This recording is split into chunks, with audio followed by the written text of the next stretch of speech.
নামাজ শেষে 33 বার সুবহানাল্লাহ, 33 বার আলহামদুলিল্লাহ, 33 বার আল্লাহু আকবার, 3 33 99 100তম মিলাবেন এইভাবে লা ইলাহা ইল্লাল্লাহু ওয়াহদাহু লা শারীকা লাহু লাহুল মুলকু ওয়া লাহুল হামদু ওয়া আলা কুল্লি শাইইন কাদির। পড়েন, আপনারা পড়েন। বিষ্ণু বলেন নামাজের পরে যদি 33 বার সুবহানাল্লাহ, 33 বার আলহামদুলিল্লাহ, 33 বার আল্লাহু আকবার, এরপরে 100তম বার লা ইলাহা কেউ পড়ে, তার যদি সাগরের ফেনা পরিমাণ গুনাহ থাকে আল্লাহ তাআলা তার সব গুনাহ মাফ করে দেয়। প্রত্যেক ফরজ সালাতের পরে আয়াতুল কুরসি পড়বেন। পড়েন আপনারা? কোরআনের সবচাইতে দামি আয়াত। বিশ্বনবী বলেন মান ক্বারা আয়াতাল কুরসি দুবরা কুল্লি সালাতিন মাকতুবাতিন লাম ইয়ামনাহু মিন দুখুলিল জান্নাতি ইল্লাল মাউত।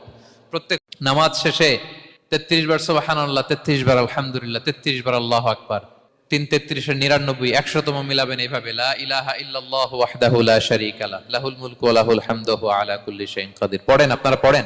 বিষ্ণু বলেন নামাজের পরে যদি 33 বার সুবহানাল্লাহ, 33 বার আলহামদুলিল্লাহ, 33 বার আল্লাহু আকবার, এরপরে 100তম বার লা ইলাহা কেউ পড়ে, তার যদি সাগরের ফেনা পরিমাণ গুনাহ থাকে আল্লাহ তাআলা তার সব গুনাহ মাফ করে দেয়। প্রত্যেক ফরজ সালাতের পরে আয়াতুল কুরসি পড়বেন। পড়েন আপনারা? কোরআনের সবচাইতে দামি আয়াত। বিশ্বনবী বলেন মান ক্বারা আয়াতাল কুরসি দুবরা কুল্লি সালাতিন মাকতুবাতিন লাম ইয়ামনাহু মিন দুখুলিল জান্নাতি ইল্লাল মাউত।